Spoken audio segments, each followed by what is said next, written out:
"Do not look into his eyes," the paramedic whispered, hands trembling as he pushed the gurney into trauma room 3.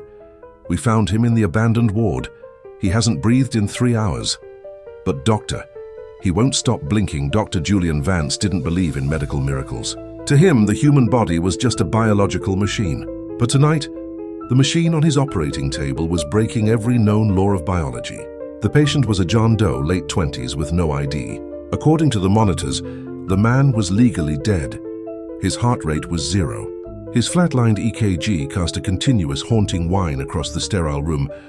Yet as Julian leaned in, he watched a bead of sweat roll down the patient's pale temple. The man's chest was completely still, but his eyes, wide, amber and terrifyingly alert, tracked Julian's every move. "Prep for an emergency craniotomy," Julian ordered, masking a sudden tremor. "There's an unmapped mass causing profound neurological anomalies. We open him up now." As the scalpel parted the scalp, there was no crimson blood. Instead, a thick iridescent black fluid oozed from the incision, smelling of ozone and rusted iron. The surgical team gasped, stepping back, but Julian was paralyzed by curiosity. He carefully sawed through the bone and lifted the skull flap. What lay beneath was not a human brain. The cerebral cortex had been entirely consumed. In its place sat a pulsating crystalline structure, interwoven with thousands of twitching organic silver tendrils that mimicked neural pathways. It looked like a living clockwork mechanism, shifting, rotating, and clicking in absolute silence. Suddenly, the flatlined EKG monitor stopped its continuous whine. The digital screen glitched violently, the green lines twisting into rigid geometric patterns. Then the audio monitor hissed to life. It wasn't a heartbeat. It was a countdown.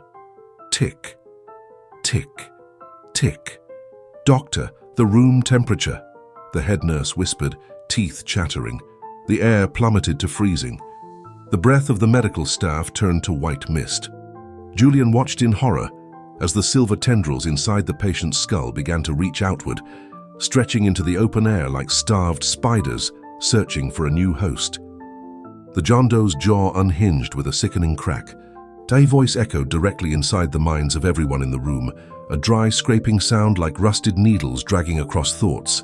"Thank you for opening the cage. The incubation is complete." Julian fell to his knees, gasping for air that wouldn't fill his lungs.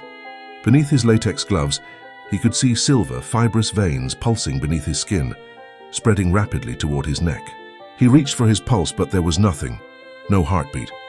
Just a rhythmic echoing sound inside his chest. Tick, tick, tick.